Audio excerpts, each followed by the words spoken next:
கர்த்தர் நமக்கு கொடுக்கும் ஒரு வார்த்தை என்னவென்றால், நீ உயர்ந்த இடங்களில் வாசம் பண்ணுவாய் என்று கர்த்தர் எனக்கு ஒரு வார்த்தையை கொடுக்கிறார்.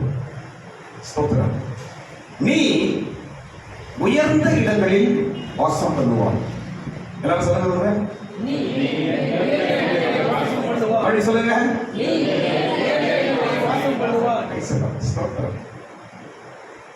நிச்சயமா இது கர்த்தருடைய வாக்குத்தத்தம். நீ உயர்ந்த இடங்களில் வாசம் பண்ணுவாய்.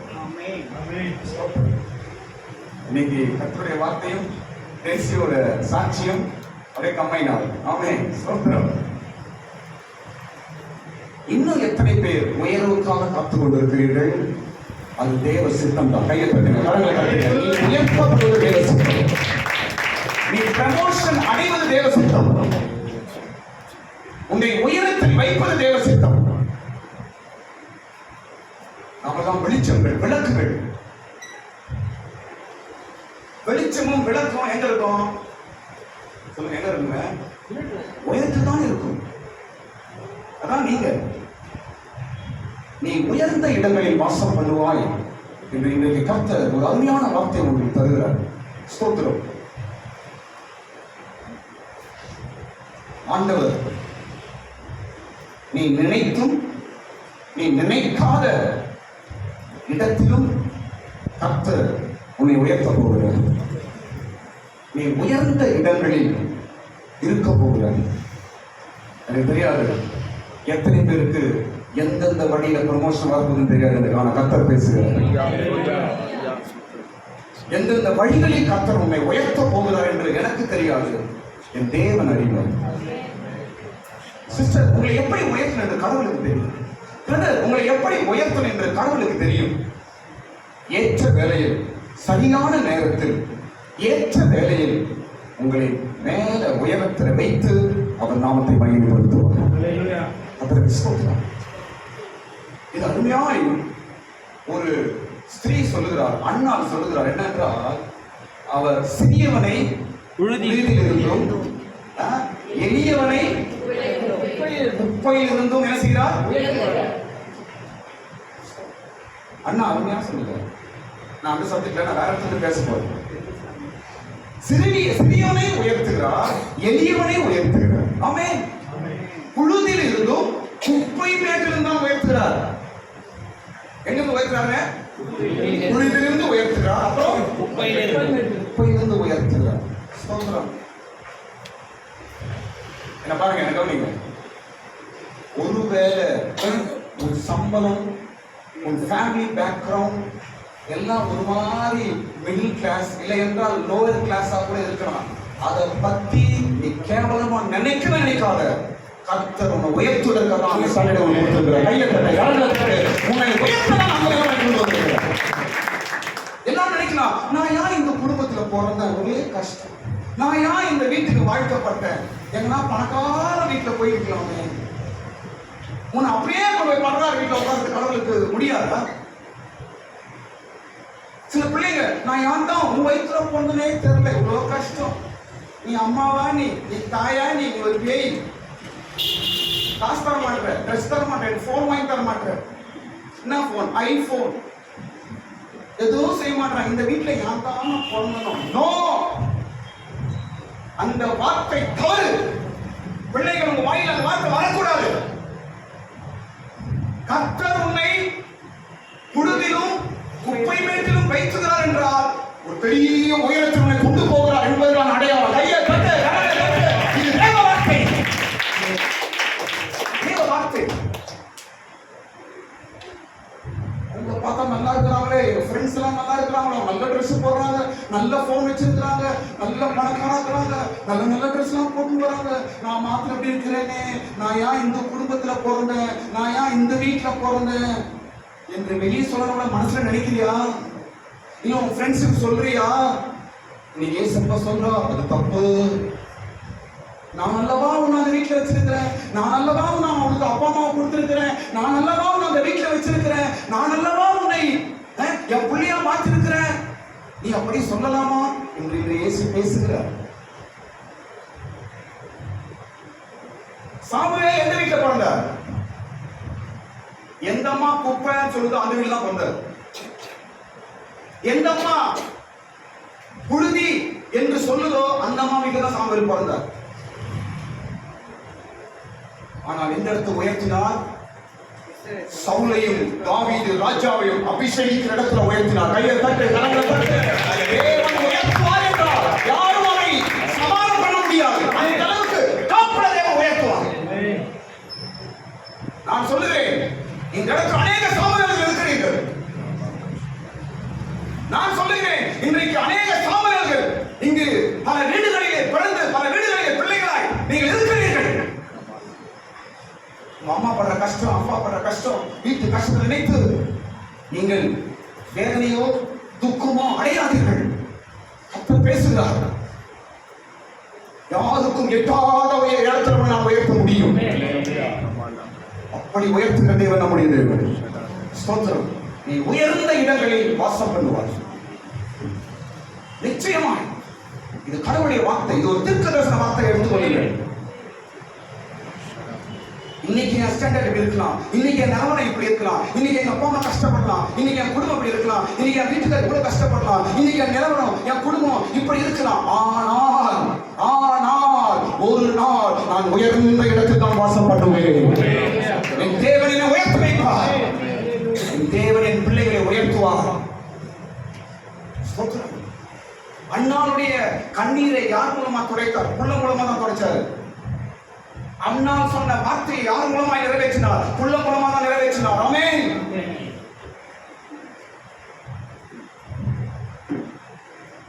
யாரு அண்ணால பார்த்து கேவலமா பேசினாங்களோ அவன் முன்னாடியே அவன் புள்ளைய உயர்த்துற கத்து.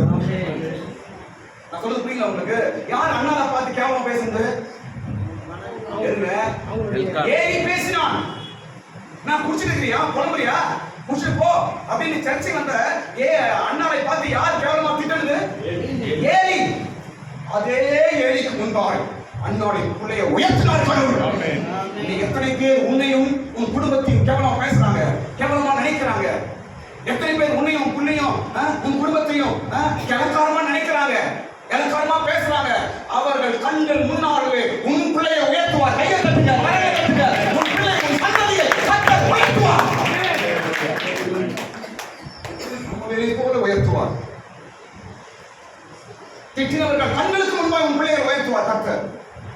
உன் அவமானப்படுத்தின ஜனங்களுக்கு முன்னாடி உன் பிள்ளையை கர்த்தர் உயர்த்துவார். தேவ வார்த்தை. அல்லேலூயா. ஸ்தோத்திரம். நீ உயர்ந்த இடங்களில் வாசம் பண்ணுவாய். இந்த வார்த்தையோடு இருந்து போங்க. என் குடும்பம் இன்னும் கீழே வருமா நினைக்கவே நினைக்காத. அந்த வார்த்தை சொல்லாத. இன்னும் கீழே போயிடுவா, இன்னும் அசிங்கப்படும், இன்னும் கீழே, இன்னும் மேல. எல்லாரும் சொல்லுங்க, இன்னும் மேல. இன்னும் மேலதான் நீங்க போவீங்க. இது தேவ வார்த்தை. நம்ம வார்த்தை நடக்காது, ஆனா தேவ வார்த்தை நடக்கும். ஆமென். அல்லேலூயா.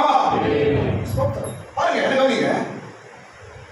கர்த்தர் நம்மை உயர்த்த வேண்டும் என்றால் தேவன் தான் நமக்காக எழும்ப வேண்டும்.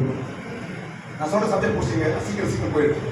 கர்த்தர் உன்னை உயர்த்த வேண்டும் என்றால், ஒரு மனிதன் உயர்த்தப்பட வேண்டும் என்றால் கர்த்தர் எழும்ப வேண்டும். அப்பதான் நீ உயர்த்தப்பட முடியும். ஆமென். கர்த்தர் எப்பொழுது எழும்புவார்? அப்போ நீ கேட்கிறோம், எப்போது கர்த்தர் எழும்புவார்? நானும் என் குடும்பமும் உயரணும், என் பிள்ளைங்க உயரணும், எப்பொழுது கர்த்தர் எழும்புவார் என்று கேட்கிற கேள்விக்கு எல்லாரும் ஏசாயா 33ஆம் அதிகாரம் எடுத்துக் கொள்ளுங்க. ஏசாயாவின் புஸ்தகம் 33ஆம் அதிகாரம், அங்கிருந்து நான் பேச போறேன். ஏசாயா 33ஆம் அதிகாரம் 9ஆம் வசனத்துல ஒரு 3 காரியங்கள் சொல்ற பாருங்க. எப்பொழுது கர்த்தர் எழும்புவார்? கர்த்தர் எழும்பும் போதுதான் நீ உயர்த்தப்பட முடியும். ஆமென். எப்பொழுது கர்த்தர் எழும்புவார் என்றால், துக்கித்து விடாய்த்திருக்கும் போது கர்த்தர் எழும்புவார். வெட்கப்படும் பொழுது கர்த்தர் எழும்புவார். வனாந்திரமாய் மாறும்பொழுது கர்த்தர் எழும்புவார். ஆமென். இந்த வசனம் 9ஆம் வசனம். எப்பொழுது கர்த்தர் எழும்புவாரு? எப்போ என் தேவன் எழும்புவார்? எப்பொழுது என் தேவனுடைய வல்லமை விளங்கும்? எப்பொழுது என் கடவுளுடைய கை நீட்டப்படும்?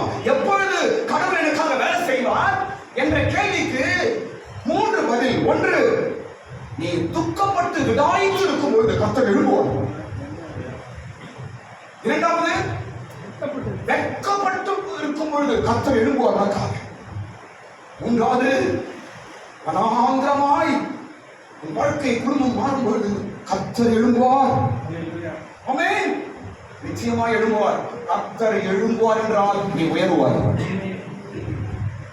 உன் வீட்டில் உன் குடும்பத்தில் கர்த்தர் எழும்புவார் அப்படி என்றால் உன் குடும்பம் உயரப்போது என்று அர்த்தம். ஆமென். கர்த்தர் பாருங்க, கர்த்தர் எப்படி என்றால் மூன்று கருத்து. கர்த்தர் எழும்புவார், கர்த்தர் உயர்வார், கர்த்தர் மேன்மை அடைவார். அடுத்த கீழே 10ஆம் வசனம் பாருங்க. கர்த்தர் எழும்புவார், இரண்டாவது கர்த்தர் உயர்வார், மூன்றாவது கர்த்தர் மேன்மை அடைவார், மேன்மை பெறுவார். ஸ்தோத்திரம். வாழ்க்கையில் கர்த்தர் உயர்வார், கர்த்தர் எழும்புவார். அல்லேலூயா. ஸ்தோத்திரம். கர்த்தர் எழும்பும் போது நீ உயர்வாய், கர்த்தர் உயரும் போது நீ உயர்வாய், கர்த்தர் மேன்மை அடையும் போது நீ உயர்வாய். ஸ்தோத்திரம். நாமும் கர்த்தரும் இணைந்திருக்கிறோம். எந்த அளவுக்கு கர்த்தர் உயர்கிறாரோ அந்த அளவுக்கு நம்ம ஸ்டாண்டர்ட் உயரும். ஆமென். எந்த அளவுக்கு கர்த்தர் எழும்புகிறாரோ அந்த அளவுக்கு உன்னுடைய நிலவரம் எழும்பும். எந்த அளவுக்கு கர்த்தர் மேன்மை அடைகிறாரோ அந்த அளவுக்கு உன்னுடைய வாழ்க்கையும் மேன்மை அடையும். ஆமென். ஸ்தோத்திரம். என்ன கவனிங்க, கர்த்தரை தாழ்த்தி விட்டு நாம் ஒருபோதும் உயர்வை அடைய முடியாது. நல்லா புரிந்து கொள்ளுங்க. கர்த்தரை தாழ்த்தி விட்டு, கர்த்தரை கீழே தள்ளிட்டு, கர்த்தரை அழுத்தி விட்டுட்டு ஒருபோதும் நீ உயரத்தில் வரவே முடியாது. கர்த்தர் எழும்பும்போது தான் நான் எழும்புவேன், கர்த்தர் உயரும் போதுதான் நான் உயருவேன், கர்த்தர் மேன்மை அடையும் போதுதான் நான் மேன்மை அடைவேன். ஆமென். ஸ்தோத்திரம். சரி, அடுத்த பகுதிக்கு நான் போறேன். அடுத்த பகுதி பாருங்க. உயர்வு என்று நான் வருகிறோம். இப்பொழுது நீ உயர்ந்த இடங்களில் வாசம் பண்ணுவாய். அதான் நீ சப்ஜெக்ட். உயர்வு என்று வரும் பொழுது, உயர்வு என்று வரும் பொழுது நம்முடைய உயர்வை கெடுக்கும் ஒரு காரியம் எதுன்னு சொல்றேன். உயர்வை கெடுக்கும் காரியம். ஏன்னா உயர்வை பற்றி படிக்கும் பொழுது இதைய படிக்கணுமே, அது அதிகாரத்தில் எழுதிருக்குது. ஏசாயா 33 எழுதிருக்கு. கர்த்தர் உன்னை உயர்ந்த இடத்தில் வைக்க போறார். வாக்குத்தத்தம் நிச்சயம் நடக்க போது, அதுதான் நமக்கு. ஆமென். ஆனால் அந்த உயர்வை கெடுப்பது எது, அதையும் தெரிந்து கொள்ள வேண்டும். கர்த்தர் உன்னை உயர்த்துறார்னா அதே சமயத்தில் சாத்தானை பார்த்துட்டு இருப்பான். எப்படி உன்னை தடுக்கலாம், எப்படி உன்னை கீழே தள்ளலாம், அவனும் பார்த்து கொண்டு இருப்பான். ஸ்தோத்திரம். இப்ப நான் சொன்ன கவனிங்க, உயர்வை கெடுக்கும் ஒரு முதல் காரியம், ஒரு காரியம் என்னவென்றால் துரோகம். எல்லாரும் சொல்லுங்க, எல்லாரும் சொல்லுங்க. முதல் வசனம் பாருங்க, படிங்க. 33:1 இருக்கு பாருங்க வசனம். கொள்ளையிடப்படாதிருந்தும் கொள்ளையிடுகிறவனும் துரோகம் பண்ணாதிருக்கிறவர்களுக்கு துரோகம் பண்ணுகிறோமாகிய உனக்கு ஐயோ. நீ கொள்ளையிட்டு முடித்த பின்பு கொள்ளையிடப்படுவாய், நீ துரோகம் பண்ணி தீர்ந்த பின்பு உனக்கு துரோகம் பண்ணுவார்கள். ரொம்ப ஜாக்கிரதை. இதே அதிகாரத்தில் தான் 16ஆம் வசனம் எழுதப்பட்டிருக்கிறது. அவன் உயர்ந்த இடங்களில் வாசம் பண்ணுவான். அவன் உயர்ந்த இடங்களில் வாசம் பண்ணுவான். நீ உயர்ந்த இடத்தில் வாசம் பண்ணுவான் என்று ஆண்டவர் வாக்கு கொடுத்தார் உனக்கு. அதே சமயத்தில் உன் உயர்வை கெடுக்கிறது எது? துரோகம். ஒருபோதும் மற்றவர்களுக்கு துரோகம் நாம் நினைக்கவும் கூடாது, செய்யவும் கூடாது. அது கர்த்தருடைய உயர்வை கெடுக்கும். கர்த்தர் உன்னை உயர்த்துற உயர்வை கெடுக்கும். ஸ்தோத்திரம். அவன் எனக்கு பண்ணா நான் பதில் பண்ணேன், அதெல்லாம் பைபிளே கிடையாது, கிறிஸ்தவனுக்கே கிடையாது. அப்படி நல்லா புரிஞ்சு கொள்ளுங்க. அவன் என் திட்டினா நானும் திட்டினேன், நோ. அவன் என்ன அடிச்சா நானும் அடிச்சேன், நோ. அவன் எனக்கு கெடுதல் பண்ணா நானும் கெடுதல் பண்ண, அப்படி பைபிள் கிடையாது, கிடையாது. கிறிஸ்தவனுக்கு பைபிள் அப்படி எழுதவே இல்லை. ஸ்தோத்திரம். உனக்கு துரோகம் பண்ணுவார்கள், ஆனாலும் துரோகம் பண்ணக்கூடாது. இதுதான் கிறிஸ்தவம். பண்ண எழுதி பாருங்க. துரோகம் பண்ணுகிறவர்களுக்கு துரோகம் பண்ணாதிருக்கிறவர்களுக்கு துரோகம் பண்ணுவர்களாகிய உனக்கு ஐயோ. நீ கொள்ளையிட்டு முடிந்த பின்பு கொள்ளையிடப்படுவாய், நீ துரோகம் பண்ணி தீர்த்த பின்பு உனக்கு துரோகம் பண்ணுவார்கள். துரோகம் துரோகம் தான் நம்முடைய உயர்வை கெடுக்கும் காரியம். ஸ்தோத்திரம். யாருக்கும் எந்த கீடு, துரோகம், அநியாயம் நம்ம பண்ணாம இருந்தாவே போதுங்க, நம்ம உயரத்துல கர்த்தரை வச்சு தருவோம். நிச்சயமா நம்ம உயரத்துக்கு போவோம். ஸ்தோத்திரம். இரண்டாவது காரியம், இன்னொரு காரியம் சொல்ல பாருங்க. நம்முடைய உயர்விலே நம்மை உறுதிப்படுத்தும் ஒரு காரியம்.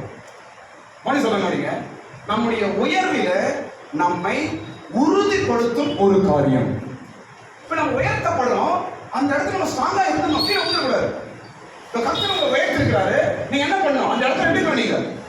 அந்த உயர்வு எப்படி இருக்கணும்? ஸ்ட்ராங்கா இருக்கணும் அந்த இடத்துல. ஸ்தோத்திரம்.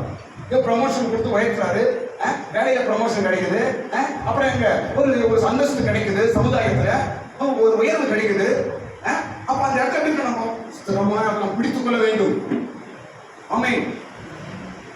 அந்த உயர்வை நீங்கள் காத்துக்கொள்ள வேண்டும். அந்த உயர்வை நீங்கள் காப்பாற்றிக் கொள்ள வேண்டும். ஸ்தோத்திரம்.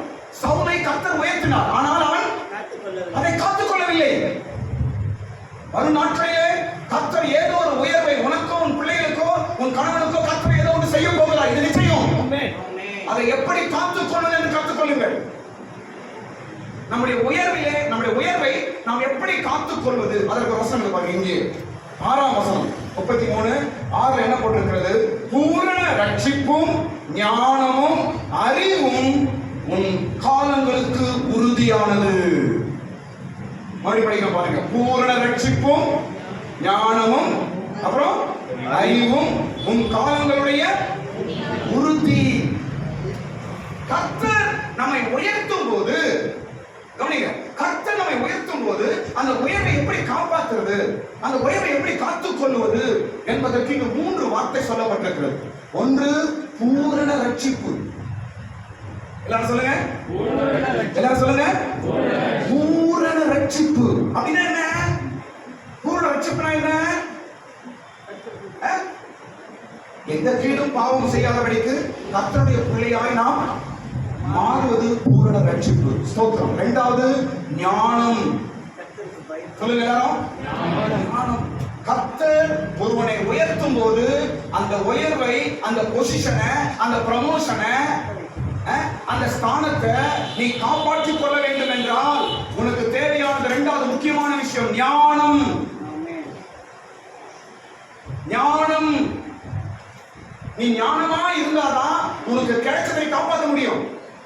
நீ ஞானமா இருந்தாதான் உன் சம்பாதித்த காப்பாற்றிக் கொள்ள முடியும். நீ ஞானமா இருந்தாதான் உன் ப்ரமோஷனை காத்துக்கொள்ள முடியும். நீ ஞானமா இருந்தாதான் உனக்கு கிடைச்ச ஹை பொசிஷனை காத்துக்கொள்ள முடியும். நீ ஞானமா இருந்தாதான் உன் மரியாதையை நீ காத்துக்கொள்ள முடியும். ஆமென். ஞானமே இல்லாம இருந்தா கடவுள் உங்களுக்கு கொடுத்த ப்ரமோஷன் வேஸ்ட். ஞானமே இல்லாம இருந்தா கர்த்தர் உங்களுக்கு கொடுத்திருக்கிற ஆசீர்வாதம் வேஸ்ட். ஞானமே இல்லாமல் இருந்தால் கர்த்தர் உங்களுக்கு கொடுத்திருக்கிற உயர்வு வேஸ்ட். கணவனா இருக்கட்டும், மனைவியா இருக்கட்டும், பிள்ளைகளா இருக்கட்டும், எல்லாருக்கும் நான் சொல்லுகிறேன், அதுதான் உன் காலத்தின் உறுதி. பைபிள் சொல்லுது. எதுவும் உறுதி? உன் ஞானம் தான். நல்லா யோசிச்சு பாருங்க. எல்லாரும் சொல்லுவாங்க, கதை கேட்டா, நான் எப்படியோ இருந்தேன், அந்த நேரத்துல ஞானமா இல்லாம போயிட்டேன். எல்லாருக்கும் இருக்குது ஸ்டோரி. நான் எப்படியோ இருந்தேன், நான் ஞானமா இல்லாம போயிட்டேன். நான் எவ்வளவு நல்லா இருந்தேன், அன்னைக்கு அறிவு இல்லை, எனக்கு யாரும் சொல்றவங்க இல்லை, எனக்கு யாரும் புத்தி சொல்றவங்க இல்லை. புரியுதா உங்களுக்கு? அப்ப உயர்வை நீ காத்துக்கொள்ள முடியாமல் போனதற்கு காரணம் என்ன? சொல்லுங்க. ஞானம். இன்றைக்கு ஆண்டவர் பேசுகிறார். ஸ்தோத்திரம். நிச்சயமாய் நீ உயர்ந்த இடங்களில் வாசம் பண்ண போகிறாய். கர்த்தரிடத்தில் ஞானத்தை கேட்டு வாங்குவாயாக. அடுத்தது அறிவு. அதே சொல்லப்படுகிறது. என்ன சொல்லப்படுறது? அறிவு. அறிவு. ஞானம், அறிவு. அறிவெல்லாம் கேட்டு வாங்கணும் கர்த்தர்கிட்ட. ஸ்தோத்திரம். நம்முடைய உயர்வை நாம் காத்துக்கொள்ள வேண்டும் என்றால் நமக்கு ஞானமும் அறிவும் வேண்டும். நம்முடைய பொசிஷனை நம்ம காத்துக்கொள்ள வேண்டும் என்றால் ஞானமும் அறிவும் வேண்டும். இல்லைன்னா உங்க பிள்ளைகளை நல்ல பொசிஷன்ல வளர்க்கணும் ஆசைப்படுறீங்க. எல்லாருக்கும் ஆசை, என் பிள்ளை நல்லா வளர்க்கணும், என் பிள்ளை இப்படி வரணும், என் பொண்ணு இப்படி வரணும், எல்லாருக்கும் ஆசைதான். உனக்கு ஞானம் இல்லைன்னா உன் பிள்ளை யார் வளர்க்குது? அது வந்துடுமா? நீ நினைப்பது, நீ ஆசைப்படுவது உனக்கு கைகூடி நிறைவேற வேண்டும் என்றால் என்ன ஆசைப்படுறீங்க? என் பிள்ளை நல்ல பொசிஷன்ல வரணும் ஆசைப்படுறீங்க. ஓகே, அதை கொண்டு வந்து நிறுத்துவதற்கு உனக்கு ஞானம் வேண்டும். ஆமென். உயர்வு வாழ்வை காத்துக் கொள்ளும்படிக்கு நமக்கு ஞானம், அறிவு, ரட்சிப்பு, இது மூன்று நமக்கு தேவை. ஸ்தோத்திரம். அது என்ன விஷயம் சொல்ல பாருங்க. நம்மை நம்மை நம்மை மேன்மைப்படுத்தும், இல்லையா, நம்மை உயர்த்தும் கடவுள் யார்? ஒரு 4 பேர் அதே அதிகாரத்தில் எழுதி. நம்மை உயர்த்தும் கடவுள் யார்? நம்மை உயர்த்தும் வல்லமை எது? எது நம்மை உயர்த்தும்? எந்த கடவுள் நம்மை உயர்த்துவார்? அவர் எப்படிப்பட்டவர்? 4 பேர் இருக்கிறாங்க. ஸ்தோத்திரம். 22ஆம் வசனம், 33ஆம் அதிகாரம் 22ஆம் வசனம் படிக்கும் பொழுது, நம்மை உயர்த்தும் தேவன் யார்? உன்னை உயர்த்தும் கடவுள் எப்படிப்பட்டவர்? அவர் தான் உன்னை உயர்த்த போறாரு. ஆமென். அவருக்கு 4 பேரு. முதலாவது என்ன பேர் அவருக்கு? நியாயாதிபதி. அவர் நியாயாதிபதி. சொல்லுங்க எல்லாரும். நியாயாதிபதி. கர்த்தர் நம்முடைய நியாயாதிபதி. கர்த்தர் என் நியாயாதிபதி. எல்லாரும் சொல்லுங்க. சத்தமா சொல்லுங்க. எல்லாரும் வாயில சொல்லுங்க. இது எப்படிப்பட்ட வார்த்தை தெரியுமா? கர்த்தர் என் நியாயாதிபதி. அப்படின்னா அர்த்தம் என்ன? அர்த்தம் எந்த அநியாயமும் நம்மை நெருங்காதபடிக்கு நமக்காக வாதாடி நம்மை உயர்த்துகிறார். ஹல்லேலூயா. எனக்காக என் தேவன் வாதாடுவார். எப்படி ஒரு கைதுக்காக அன்னைக்கு வக்கீல் வாதாடுகிறார்களோ அதுபோல என் இயேசுவின் பட்சமாய் வாதாடுவார். கர்த்தர் என் நியாயாதிபதி. ஸ்தோத்திரம். எந்த சூழ்நிலையிலும் இந்த வார்த்தையை வாங்கி சொல்லுவீங்க. அநியாயம் நடக்குதா? உனக்கு விரோதம் பேசுறாங்களா? உனக்கு கெடுதல் பண்றாங்களா? உன்னை வெறுக்கிறாங்களா? உனக்கு தப்பு பண்றாங்களா? உனக்கு துரோகம் பண்றாங்களா? உன்னை கெடுக்கிறாங்களா? இந்த சூழ்நிலையில இந்த வசனம் எழுதி வைத்துக் கொள்ளுங்க. ஏசாயா 33ஆம் அதிகாரம் 22ஆம் வசனத்தை எழுதி வைத்துக் கொள்ளுங்க. கர்த்தரின் நியாயாதிபதி, கர்த்தரின் நியாயாதிபதியாய் இருந்து எனக்கு உதவி செய்வார். உன்னை உயர்த்த போற யார் தெரியுமா? பாருங்க, நீ உயர்ந்த இடங்களில் வாசம் பண்ண போகிறாய். கர்த்தர் சொல்லிட்டாரு. யார் தான் பண்ண போறாங்க? உயர்த்த போறது உன் நியாயாதிபதி உயர்த்த போகிறார். உனக்காக நியாயம் செய்து உயர்த்த போகிறார். எத்தனை அநியாயங்கள் நடந்திருக்கலாம், எத்தனை அநியாயங்கள் மனுஷன் செய்திருக்கலாம், எத்தனை அநியாயத்தை தாண்டி நீ வந்திருக்கலாம், எத்தனை துரோகங்கள் உனக்கு மனுஷர்கள் செய்திருக்கலாம். அன்பு காட்டி ஏமாற்றிருக்கலாம், பணத்தை மோசம் பண்ணியிருக்கலாம், குடும்பத்தை மோசம் பண்ணியிருக்கலாம். ஸ்தோத்திரம். ஆனால் கர்த்தர் என்று ஒரு வாக்கு கொடுக்கிறார். உனக்கு நியாயாதிபதியாக இருந்து உன்னை அவர் உயர்த்த போகிறார். உனக்கு நியாயாதிபதியாக இருந்து அவர் உன்னை உயர்த்த போகிறார். அல்லேலூயா. இரண்டாவது, கர்த்தர் என் நியாய பிரமாணிகள். யாருங்க? நியாய பிரமாணிகள். நியாய பிரமாணிகள் அப்படின்னா கட்டளையை, வசனத்தை போதிக்கிறவர் என்று அர்த்தம். வசனத்தை போதிக்கிறவர். நியாய பிரமாணிகள் அப்படின்னா நியாய பிரமாணத்தை எடுத்து உரைக்கிறவன் என்று அர்த்தம். கடவுளுக்கு 4 பேர் கொண்டிருக்குது. ஸ்தோத்திரம். 1 நியாயாதிபதி, 2வது நியாய பிரமாணிகள். அப்படி என்றால் உன் உயர்வுக்கு தேவையான வார்த்தையை எடுத்து சொல்ல போறார் உனக்கு. ஆமென். எடுத்து கொடுக்க போகிறார். அல்லேலூயா. நியாய பிரமாணிகளாய் இருந்து உனக்கு உன் உயர்வுக்கு தேவையான வார்த்தையை எடுத்து கர்த்தர் கொடுப்பார். ஆமென். கவனிங்க. நம்ம வாழ்க்கையில சில உயர்வு வர்றதுக்கு நமக்கு ஒரு நல்ல கவுன்சிலிங் கிடைச்சா போதும் நம்ம மேல வந்துடலாம். அப்படிதானங்க? இன்னைக்கு சில அரசியல் பார்ட்டி என்ன பண்றாங்க? அவங்க ஜெயிக்கணும் என்பதற்காக பல கோடிகளை கூலி கொடுத்து சில ஆலோசகரை விலைக்கு வாங்குகிறார்கள்.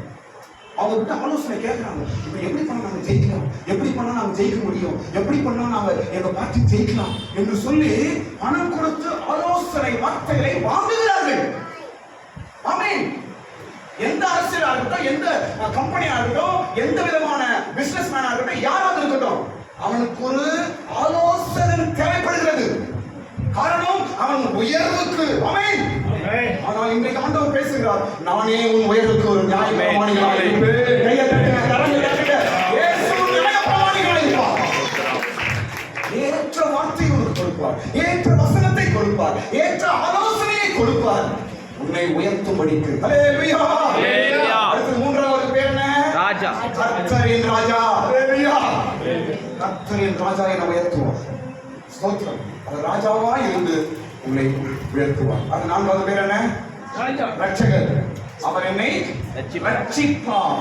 ஸ்தோத்திரம். இந்த 4 பெயர்களை கொண்டுதான் ஸ்தோத்திரம். கவனிங்க, இந்த 4 பெயர்களை கொண்ட தேவன் தான் நம்மை உயர்த்த வல்லமை உள்ளவராக இருக்கிறார். ஸ்தோத்திரம். சரி, அடுத்த பகுதியை நான் வந்துடுறேன். ஸ்தோத்திரம். அடுத்த பகுதி என்னவென்றால், நாம் உயர் அடையும்படிக்கு நாம் கை கொள்ள வேண்டிய 6 காரியங்கள். மறுபடியும் சொல்றேன், நாம் உயர் அடையும்படிக்கு கை கொள்ள வேண்டிய 6 காரியங்கள் சொல்லி நான் முடிச்சிருக்கேன். எதை நாம் கை கொண்டால் நாம் உயர முடியும்? ஸ்தோத்திரம். கர்த்தர் நம்மை உயர்த்தும்படிக்கு சில காரியங்களை நாம் ஃபாலோ பண்ணணும், சில காரியங்களை நாம் கை கொள்ள வேண்டும், சில காரியங்களை நாம் கடைபிடிக்க வேண்டும். பைபிள் சொல்லுது. ஸ்தோத்திரம். நிச்சயமாய் கர்த்தர் உயர்த்துவார், அது சந்தேகமே கிடையாது. தேவன் வாக்கு பண்ணால் செய்வார். ஸ்தோத்திரம். நாம் கை கொள்ள வேண்டிய ஒரு 6 காரியம் நாம் கேட்போமாக. ஸ்தோத்திரம். மேல வசனத்தில் இருக்குது. 15ஆம் வசனத்தில் அந்த 6 காரியமும் 15ஆம் வசனத்தில் இருக்குது. அந்த மனசை நான் படிச்சு நான் முடிச்சிடலாம். ஸ்தோத்திரம். முதல் காரியம், நீதியாய் நடக்க வேண்டும். எல்லாம் சொல்லுங்க, நீதியாய் நடக்க வேண்டும். முதல் காரியம் 33ஆம் அதிகாரம் 15ஆம் வசனம். முதல் காரியம் என்ன செய்யணுமா? நீதியாய் நடக்கும் போது நீ உயர்ந்த இடத்தில் வாசம் பண்ணுவாய். ஸ்தோத்திரம். நீதியாய் நடக்கணும். நீதினா என்ன சொல்லுங்க? நீதி, நியாயம் எல்லாம் ஒண்ணுதான். நியாயமா நடக்கணும். அநீதிக்கு போகக்கூடாது, அநீதி பேசக்கூடாது, அநியாயம் செய்யக்கூடாது. நீ உயர வேண்டுமா? ஸ்தோத்திரம். ஏமாத்து உயர்ந்தான், ஏமாத்துக்கு உயர்வடைகிறான், மோசம் பண்ணி உயர்வடைகிறான், அவன் நமக்கு தேவை கிடையாது. அது நமக்கு தேவை கிடையாது. ஸ்தோத்திரம். அது நிரந்தரம் அல்ல, அது ஆபத்து. ஆனால் கர்த்தரின் உயர்வு, தேவனின் உயர்வு யாராலும் கீழே தள்ளவே முடியாது. ஆமென். ஸ்தோத்திரம். கர்த்தரின் உயர்வை அடையும்படிக்கு நாம் கை கொள்ள வேண்டிய 6 காரியங்கள். முதலாவது காரியம் என்ன சொல்லுங்க? சொல்லுங்க, சொல்லுங்க. நீதியாய் நடந்து. நீதியாய் நடந்து. ஸ்தோத்திரம். நீதியாய் நடக்கணும், நியாயமாய் நடக்கணும். இரண்டாவது காரியம், செம்மையானவைகளை பேசி. பேசி. இரண்டாவது காரியம் பாருங்க, செம்மையானவைகளை. எல்லாரும் சொல்லுங்க. அப்படின்னா என்ன? நல்ல வார்த்தை. சரியான நல்ல வார்த்தை வாயில பேசு. அப்பதான் கர்த்தரை உயர்த்த முடியும். செம்மையானவைகளை பேசி. ஸ்தோத்திரம். இன்னைக்கு நம்ம ப்ரமோஷனுக்கு, நம்ம உயர்வுக்கு தடையே நம்ம வாய் தான். ஸ்தோத்திரம். பல சூழ்நிலையில நம்ம வாயை நம்மை கெடுத்துருது. பல சூழ்நிலையில நம்ம வாயை நம்ம உயர்வை கெடுத்துது, நம்ம வாயை நம்ம ப்ரமோஷனை கெடுத்துது, நம்ம வாயை நம்ம பிளஸிங்கை கெடுத்துது, நம்ம வாயை நம்முடைய மேன்மையை கெடுத்துது. ஸ்தோத்திரம்.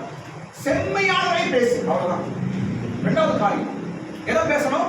செம்மையான. அப்படின்னா சரியான பேசு. தேவையில்லாத பேசாத, கெட்டத பேசாத, குணம் கூறுவதை பேசாத. இந்த 6 காரியங்களை கை கொள்ளுங்க.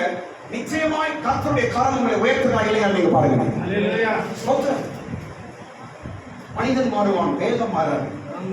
நான் ஒருவேளை மாறலாம், ஆனால் இன்றைக்கு சொல்லப்படுகிற வார்த்தை ஒருபோதும் மாறாது. ஆமென். உயர்ந்த இடங்களில் வாசம் பண்ணுவாய். இந்த அருமையான வார்த்தை கர்த்தர் உங்களுக்கு கொடுக்கிறார். இந்த 6 காரியங்களை மாத்திரம் கொஞ்சம் நீங்க ஃபாலோ பண்ணுங்க. இது வரைக்கும் எப்படி இருந்தது இல்ல, இனிமே இந்த 6 விஷயத்தை கொஞ்சம் கைப்பிடிங்க. இந்த 6 விஷயத்தை கொஞ்சம் நீங்க ஃபாலோ பண்ணுங்க. நிச்சயமா உயர்வு எந்த வழியும் உங்களை சந்திக்கும். ஹல்லேலூயா. நியாயமா இருங்க.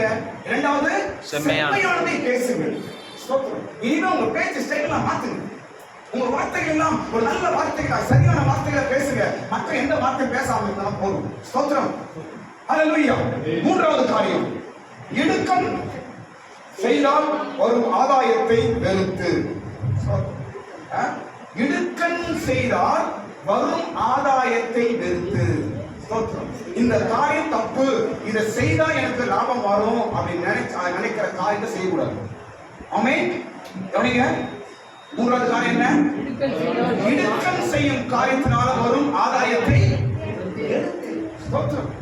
இது தப்பு, இது மற்றவங்களுக்கு தப்பு, அந்த குடும்பத்துக்கு தப்பு, அந்த ஆளுக்கு தப்பு, அந்த பிள்ளைகளுக்கு தப்பு, இது அந்த வீட்டுக்கு தப்பு, செய்யக்கூடாத காரியம் என்று தெரிந்தும் ஏதோ ஒரு ஆதாயம் கிடைக்கும், ஏதோ கொஞ்சம் பணம் கிடைக்கும், ஒரு 1000 ரூபாய் கிடைக்கும், 2000 கிடைக்கும் என்று நினைத்து அந்த காரியத்தில் கை வைத்தால் தப்பு, தவறு. அதை நீ வேண்டாம் என்று தருவாய் என்றார் கர்த்தருடைய உயர்த்துவார். ஆமென். நான்காவது காரியமாக பரிதானம் வாங்காதபடிக்கு தன் கைகளை உதறி படிக்க பரிதானங்களை வாங்காதபடிக்கு தன் கைகளை உதறி. போதும். நான்காவது காரியம் பரிதானம் என்ன? லஞ்சம். நான் பாஸ்டர் சொல்றீங்க லஞ்சம் வாங்குறோமா நீங்க உயர்றான், நீங்க என்ன பாஸ்டர் லஞ்சம் வாங்க வேணாம்னு சொல்றீங்க? அந்த உயர்வு எந்த நேரத்திலும் டேஞ்சர். அந்த உயர்வு எந்த நேரத்திலும் என்ஃபோர்ஸ்மெண்ட் வீட்டுக்கு வரும். அந்த உயர்வு எந்த நேரத்திலும் ஈடி வீட்டுக்கு வரும். ஆனா இந்த உயர்வு எந்த ஈடி வராது, எந்த கேடி வரும். அப்படிப்பட்ட உயர்வு வேதத்தின் உயர்வு. ஹல்லேலூயா. லஞ்சம் வாங்காத, லஞ்சம் வாங்காத. ஸ்தோத்திரம். சரி பாஸ்டர் லஞ்சம்னா பணம் தானே, சரி பணம் வாங்க மாட்டேன், வேற பொருளா கொடுத்தா வாங்கிக்கிறேன் பாஸ்டர். எப்ப இந்த வீட்டுல கிட்ட வச்சு போற ஸ்தோத்திரம். ரொம்ப டேஞ்சர், ரொம்ப ஆபத்து. ஏதாவது ஒரு பொருள் லஞ்சமா நீ வாங்கி வீட்டுல வச்சிருந்தா அது உண்மையா உன்னை தூங்க விடாது, உன்னை வாழ விடாது. ஏன்? பைபிள் வீட்டுல இருக்குது. ஏன்? பைபிள் ஒத்துக்காது. ரெண்டு உலகம் லஞ்சத்தை பைபிள் பேச முடியுமா? முடியாது. ஒண்ணு லஞ்சமா இருக்கணும், இல்லைன்னா பைபிள் ரெண்டும் கொண்டு வச்சுக்கிறேன் அப்படின்னா என்ன அர்த்தம்? ஒண்ணு ரெண்டு சேர்ந்து வாழ விடாது. உயர்வு கர்த்தர் ஒரு மனிதனை உயர்த்தும்படிக்கு 6 கட்டளை கொடுக்கிறார். ஸ்தோத்திரம். 6 கட்டளை கொடுக்கிறார். இந்த கட்டளை கடவுள் நமக்கு கொடுக்கிற கட்டளை. ஒரு கிறிஸ்தவன் உயர்வுபடிக்கு வேதம் இயேசு கொடுக்கிற 6 கட்டளை. நியாயமா இது? செம்மையாக பேசு. 3வது என்ன பண்றாங்க? இடுக்கண் மற்றவங்க இடுக்கண் செய்யாத. 4வது லஞ்சம் வாங்காத. இதெல்லாம் கடவுள் பைபிள் சொல்ற கட்டளைகள். 5வது காரியம் ரத்தம் சிந்துவதற்கான யோசனைகளை கேளாதபடிக்கு தன் செவியை அடைத்து. ரத்தம் சிந்தும்படிக்கு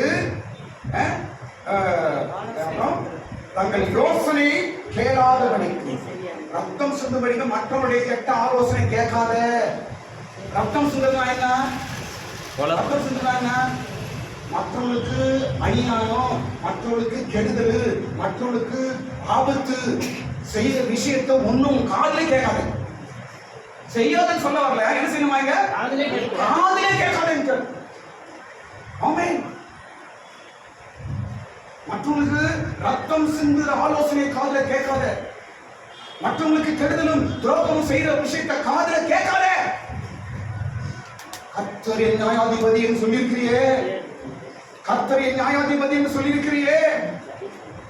நியாயாதிபதி என்ன அர்த்தம்? என்ன அர்த்தம்? நியாயம் செய்வார். யார் பக்கம் நியாயம் இருக்கோ அவங்க நியாயம் செய்வார். அவ்வளவுதான். நான் 5 வருஷமா பைபிள் வச்சிருக்கிறேன், கர்த்தர் என் பக்கம் தான் இருப்பார், ஏமாந்து போயிடாது. நியாயம் யார் பக்கம் இருக்குது அவங்க தான் கர்த்தர் இருப்பார். ஸ்தோத்திரம். கிறிஸ்துவின் பக்கம் தான் கர்த்தர் இருப்பார் நினைக்கூடாது. நியாயம் நீதி யாரிடத்தில் இருக்கிறது அவர்கள் பக்கம் தான் கர்த்தர் இருப்பார். ஸ்தோத்திரம். அப்போ மற்றவர்களுக்கு ரத்தம் சிந்தும் அந்த ஆலோசனையை காதல கேட்கவே கேட்காது. என்ன சொல்றது? அடுத்த காரியம் பொல்லாப்பை காணாதபடிக்கு தன் கண்களை மூட வேண்டும். எத்தனை காரியம் இது? 6வது காரியம். பொல்லாப்பை பார்க்கிற காரியத்தை கண்ணை பார்க்கிறார். பொல்லாப்பு, கெடுதல், கெட்ட காரியம், கெட்ட விஷயம் என்பதை நாம் என்ன செய்யறோம்? கண்ணிலே பார்க்க கூடாது. ஸ்தோத்திரம். என்ன பாருங்க, என்ன கவனிங்க. நீங்க நீ வெளியே பார்த்துருப்பீங்க, 3 குரங்கு உட்காந்து. எத்தனை குரங்கு? 3 குரங்கு பார்த்துருக்கீங்களா? 3 குரங்கு. ஒரு குரங்கு என்ன முடியிருக்கோம்? 2வது குரங்கு என்ன முடியிருக்கோம்? கண்ணு முடியிருக்கோம். 3வது குரங்கு அதுதான் வசனம். அதான் இங்க வசனம். எல்லாம் பைபிள் தான் காப்பி வச்சு அவங்க குரங்கு எடுத்துக்கிறாங்க. கர்த்தர் கர்த்தர் நமக்கு கொடுத்தா அவன் இந்த குழந்தை கொடுத்தான். இது யார் குழந்தை இப்போ? பாருங்க, ஸ்தோத்திரம். 3 காரியங்கள். என்ன செய்? அனியா செம்மையானதை பேசு, வாய் மூடிக்கோ. இரண்டாவது என்ன? காதை அடைச்சு. அது கேளாதபடிக்கு ரத்தம் சிந்துவதற்கான யோசனை கேளாதபடிக்கு செவியை அடைத்துக்கொள். அடுத்தது என்ன? பொல்லாப்புகளை காணாதபடிக்கு கண்ணை மூடிக்கொள். மூடிக்கோ. 3 பாருங்க. அவன் நினைச்சுக்கிறான் ஏதோ தத்துவம், இது பைபிளியா? இது ஒரு மனிதன் உயர்வடைபடிக்கு இயேசு கிறிஸ்து எங்களுக்கு கொடுத்திருக்கிற கட்டளை, இயேசு கிறிஸ்து எங்களுக்கு கொடுத்திருக்கிற நல்ல கற்பனைகள். இதை இன்னும் அவங்க ஏதாவது குரல் கிட்ட கொடுத்துட்டு 3 வச்சு அந்த அப்படியே சினிமாவில் காட்டுறான். ஒரு ஆபீசர் உட்காந்துருப்பார், அப்போ 3 குரல் இருக்கும். அவனே ஒரு குரல். இந்த 3 அவனே ஃபாலோ பண்ண மாட்டான். ஸ்தோத்திரம். ஆனா இன்னைக்கு இயேசு எங்களுக்கு கொடுத்திருக்கிற கற்பனைகள். இது இன்னொரு சொல்றது கவனிங்க. என்ன பாருங்க, என்ன பாருங்க. 3 குரங்கு அங்க பாக்குறோம், 3 விஷயம். ஆனா பைபிள்ல 4 காரணம். அதான் பைபிள். அவன் 3 தான் சொல்லலாம். பைபிள் அதை காட்டிலும் இன்னொரு விஷயத்தை சொல்லு. 4 குரங்கா சொல்லுது. இன்னும் 4 என்ன? உன் கையை காத்துக்கொள். அப்படிதானே சொல்லுங்க. படிக்க நம்ம கைகளை உதவி பரிதானங்களை வாங்காதபடிக்கு தன் கைகளை உதறி. அப்ப 4வது எதை காத்திக்கணுமா? லஞ்சம். கையே அத அவன் விட்டான். அவன் கண்ணு, அப்புறம் அது வாய், காது. 3 அவனுக்கு தெரியும். ஆனா பைபிள் இன்னொன்னு சொல்லுது, ஏய் 4வது விஷயம் ஒரு பாருங்க வைடா அப்படின்னு பைபிள் சொல்லுது. அது என்னவா? கையை கட்டிக்கோ. ஏன் அவன் கையை விட்டான் தெரியுமா? காலை முடிப்பான், வாயை முடிப்பான், கண்ணை முடிப்பான், ஆனா கையில வைப்பான். அதனால அந்த குரங்கு அவங்ககிட்ட கிடையாது. ஆனா பைபிள் சொல்லுது இன்னொரு குரங்கு வை, இன்னொரு தத்துவத்தை வை. அது என்ன? கைகளை கட்டிக்கோள், உதவிடு. அவரு செய்யாத, லஞ்சம் வாங்காத. தெரியும் பொழுது நாம ஒரு பாடம் நம்ம எடுத்துக்கிறோம். லஞ்சம் வாங்கணும்ல, அதனால கை விஷயம் கை குரங்கு வைக்கல கொடுக்கும். ஏன்னா அவனே லஞ்சம் வாங்க. ஸ்தோத்திரம். 3 குரங்கு மாட்ட வச்சிட்டான். ஸ்தோத்திரம். இனி எங்க போனாலும் அந்த 3 குரங்கு எல்லாம் நீங்க பாத்தீங்கன்னா, ஏய் பைபிள்ல சொல்லி, பைபிள்ல சொல்லி இன்னொரு குரங்கு எங்கயா? இன்னொரு குரங்கு எங்க சார்? இன்னொரு குரங்கு எங்கயா? இல்ல சார். அப்ப நீ உட்கார். 4வது குரங்கு நீ உட்கார். பைபிளை ஏமாத்துறீங்க. பைபிள் இயேசு கொடுத்திருக்கிற தத்துவம் இது. அப்ப 4வது என்ன சார் பண்ண? கையை கட்டு, கையை கட்டு. லஞ்சம் வாங்காத, தவறான பணத்தை வாங்காத, தவறான ஆதாயத்தை வாங்காத, கையை கட்டு. சரி சார். 4வது அவன் ஒரு குரங்கு உட்காரிச்சுட்டாங்க. போய் கடவுள் ஒரு மனிதனை, ஒரு கிறிஸ்தவனை உயர்த்தும்படிக்கு 6 விதமான தத்துவங்கள், 6 கட்டளைகள் நமக்கு கர்த்தர் கொடுக்கிறார். அல்லேலூயா. கடைசி விஷயம் நான் சொல்லி முடிக்கிறேன். நாம் உயர் அடையும் போது நமக்கு கிடைக்கும் ஒரு 5 காரியங்கள் நான் சொல்லி முடிச்சிருக்கேன். நாம் உயர் அடையும் போது, கர்த்தர் நம்மை உயர்த்தும் போது நமக்கு என்னென்ன கிடைக்கும் அங்கு என்று அதே அதிகாரத்தில் 5 விஷயம் இருக்கு. ஸ்தோத்திரம். என்ன அந்த 5 விஷயம் என்றால், கர்த்தர் ஒரு மனிதனை உயர்த்தும் போது, கர்த்தர் உன்னை உயர்த்தும் போது, கர்த்தர் ஒரு கிறிஸ்தவனை, ஒரு தேவ பிள்ளையை உயர்த்தும் போது அவனுக்கு 4 காரியங்கள் கிடைக்கும்படி செய்கிறார். அல்லேலூயா. என்ன அந்த 4 காரியம் என்றால், முதல் காரியம், நாம் உயர் அடையும் போது, நாம் உயர்ந்த இடங்களில் கர்த்தர் நம்ம வைக்கும் போது நமக்கு கிடைக்கும் முதல் காரியம் பாதுகாப்பு. என்ன கிடைக்குது? அதான் 16ஆம் வசனத்துல, கண்மலையின் அரண்கள் அவனுக்கு உயர்ந்த அடைக்கலமாக இருக்கும். அரண்கள் என்று ஒரு வார்த்தை எழுதப்பட்டிருக்கிறது. எல்லாம் சொல்லுங்க. அரண்கள்னா என்ன? பாதுகாப்பு. பாதுகாப்பு. ஆமென். ஸ்தோத்திரம். நான் சொல்றேன் கவனிங்க. என்ன பாருங்க, இப்போ நம்ம இருந்தா ஒண்ணுமே தெரியல, சாதாரணமா இருக்கிறப்ப தெரியும். என்ன கவனிங்க. ஆனால் கடவுள் உங்களை உயர்த்தி ஒரு பொசிஷன் கொண்டு வரும்போதுதான் உங்களை சுற்றி சத்துருக்கள் அதிகமாய் பெறுவார். அல்லேலூயா. இதான் நிச்சயம். ஸ்தோத்திரம். எப்போ தாவீது யுத்த களத்தில் கோலியாத்தை ஜெயித்தானோ அப்பொழுது அவனுக்கு பிரச்சனை ஆயிடுச்சு. அப்பத்திலிருந்து அவனுக்கு சத்துருக்கள் அதிகமாகிவிட்டார். அது வரைக்கும் அவன் ஆடு மேய்க்கிறவன், அவன் மேல யார் கண்ணு இல்லை, அவன் ஆடு மேய்க்கிறவன் யார் போட அப்படின்னு போயிட்டாங்க. ஆனால் எப்போ கர்த்தர் அவனை உயர்த்தினாலோ அப்பொழுது அவனுக்கு விரோதங்கள் எழும்பிற்று. ஆமென். அதான் முன்னாடி சொன்னேன், உயர்வை காத்துக் கொள்ளும்படிக்கு கர்த்தர் உங்களை உயர்த்தார் என்றால் அதை நீங்க காத்துக் கொள்வது முக்கியமான விஷயம். அதுக்குதான் ஞானமும் அறிவும் நமக்கு வேண்டும். ஒவ்வொரு நாளும் ஞானத்திற்காக அறிவுக்காக ஜெபம் பண்ணோம். என்ன சும்மா ஞான அறிவுன்றாங்க, சும்மா ஞான அறிவுன்றாங்க சொல்லிடாதீங்க. உலக வாழ்க்கையே, ஒரு மனிதனுடைய வாழ்க்கையே ஞானத்தில் தான் அடங்கியிருக்கிறது. ஒரு மனிதனுடைய உயர்வும் அவனுடைய விழுகையும் அவன் ஞானத்தில் தான் இருக்கிறது. ஸ்தோத்திரம். அதனால் நான் சொல்றேன் பாருங்க, மனைவிமார்கள் கணவனுக்காக பிள்ளைகளுக்காக ஞானத்தாக டெய்லி ஸ்தோத்திரம் பண்ணுங்க. பிள்ளைகளுக்காக ஞானம் வேண்டி பெற்றோர்கள் டெய்லி ஸ்தோத்திரம் பண்ணுங்க. ஸ்தோத்திரம். ஞானம் தான் ஒரு மனிதனை உயரத்தில் வாழ வைக்கும். இன்னைக்கு சமுதாயம் அப்படிதான் இருக்குது. இன்னைக்கு சொசைட்டி எப்படி இருக்குது? எல்லாமே காம்படிஷன், எல்லா காம்படிஷன் தான் இன்னைக்கு. ஸ்தோத்திரம். முக்கியமா நம்பர் 1 காம்படிஷன் எஜுகேஷன் தான். படிப்பு தான், படிப்பு காம்படிஷன். அந்த ஸ்கூல்ல காம்படிஷன், இந்த ஸ்கூல்ல காம்படிஷன், எல்லா காம்படிஷன் தான் இன்னைக்கு. படிப்பு படிப்பு படிப்பு, நீயா நானா, இந்த ஸ்கூலா அந்த ஸ்கூலா, இந்த மார்க்கா அந்த மார்க்கா, இந்த சப்ஜெக்டா அந்த சப்ஜெக்டா, எந்த நீட் அந்த எம்பிபிஎஸ், இதுதான் இன்னைக்கு. இதுல எப்படி வாழ முடியும்? இதுல எப்படி உயர முடியும்? முடியும். தேவ ஞானத்தினால் கையில் உண்மை விளக்குவது நான் சத்தியம். எதை கண்டு கலங்காதீங்க. நீங்க பயப்பட வேண்டிய அவசியமே கிடையாது. உன் கையில பைபிள் இருக்கும்போது ஏன் பயப்படுற? நீ உன் கையில ஒரு பரிசுத்த வேதம் இருக்கும்போது ஏன் பயப்படுகிறாய்? ஞானம் ஒரு மனிதனை மேன்மேலும் உயர்த்தும். அந்த ஞானம் தான் உன் கையில் இருக்கு. ஸ்தோத்திரம். அப்ப நம்ம உயர்வை அடையும் போது நமக்கு பாதுகாப்பு வேண்டும். ஸ்தோத்திரம். உயர்வை அடையும் போது ஒரு நல்ல நல்ல பொசிஷன் வரும்போது, ஒரு நல்ல இடத்துல வரும்போது, ஸ்தோத்திரம். டென்சி சாட்சி சொல்லிச்சு, என்ன உயர்த்திட்டாங்க, எல்லாரும் என் வீட்டு தான் வந்து டவுட் கேட்கறாங்க, அவங்களே சேர்ந்து உங்களுக்கு ரேட் வைப்பாங்க. நான் டென்சி அதுக்கு ரெடியா இருக்கு. அடுத்த வாரம் சாட்சி சொல்ல போகுது. இப்போ உயர்வு வந்தோட என்ன வர அடைஞ்சாங்க? போராமைகள், விரோதங்கள், போட்டு கொடுக்குறதுகள், போட்டு கொடுக்குறது, கெடுக்கிறது, எப்படியாவது கீழே தள்ளணும், எப்படியாவது டென்சியோட ப்ரமோஷனை கீழே தள்ளணும், டென்சியை வீடு காமிச்சிடணும், சுத்துவாங்க. இப்ப நமக்கு என்ன வேணும்? பாதுகாப்பு.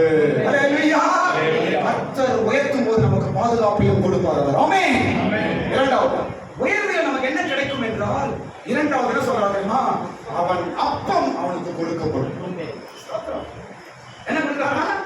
அவன் அப்பம் அவனுக்கு கொடுக்கப்படும். ஸ்தோத்திரம். இதெல்லாம் நடக்க போகுது. ஸ்தோத்திரம்.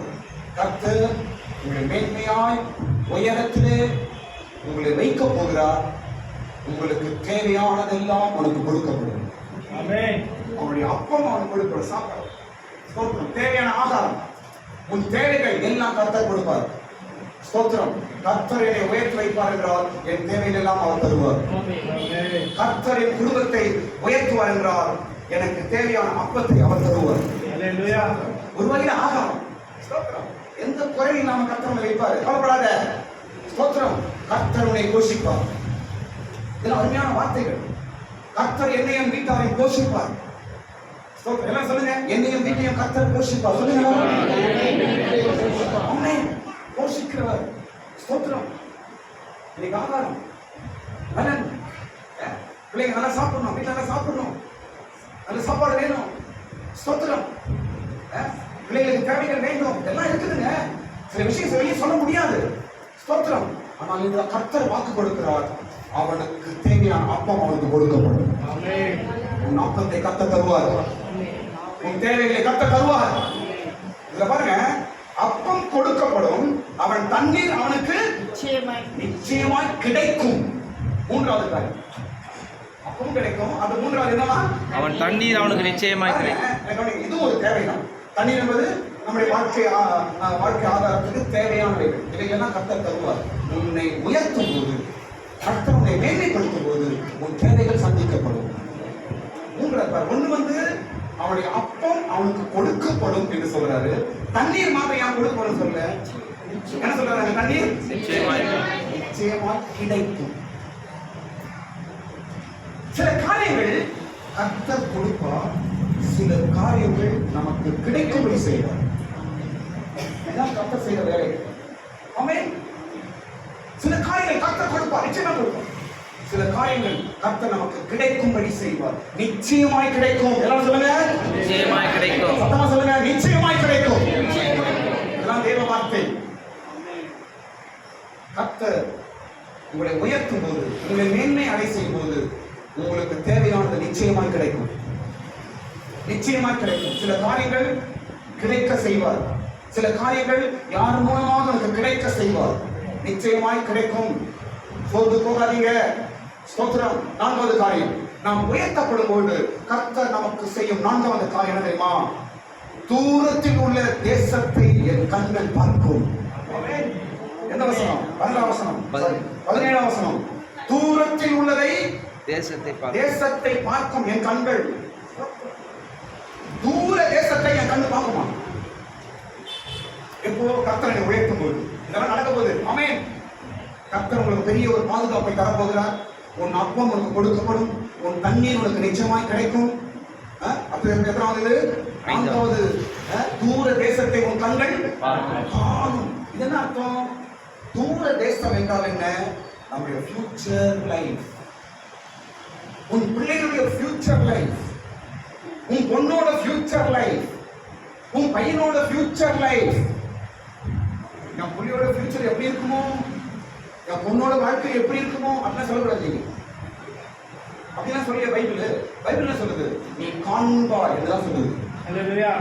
உன் பிள்ளையோட ஃபியூச்சர் நீ பாப்பியா? சூப்பர் கார்டுல. உன் பொண்ணோட ஃபியூச்சரை நீ பாப்ப, நீ காண்பாய். ஸ்தோத்திரம். ஆமென். கர்த்தர் செய்த காரியங்கள். ஸ்தோத்திரம். ஜெபம் பண்ணுங்க. பிள்ளைக்காக ஜெபம் பண்ணுங்க, பையனுக்காக ஜெபம் பண்ணுங்க. ஆண்டவரே, என் பிள்ளை வாழ்க்கை, என் மகளோட வாழ்க்கை, நீ ஜெபம் பண்ணுங்க. ஃபியூச்சர் லைஃபை கர்த்தர் உங்களுக்கு காட்டுவார். நிச்சயமாய் காட்டுவார். கையை தட்டுங்க. ஆமென். ஸ்தோத்திரம்.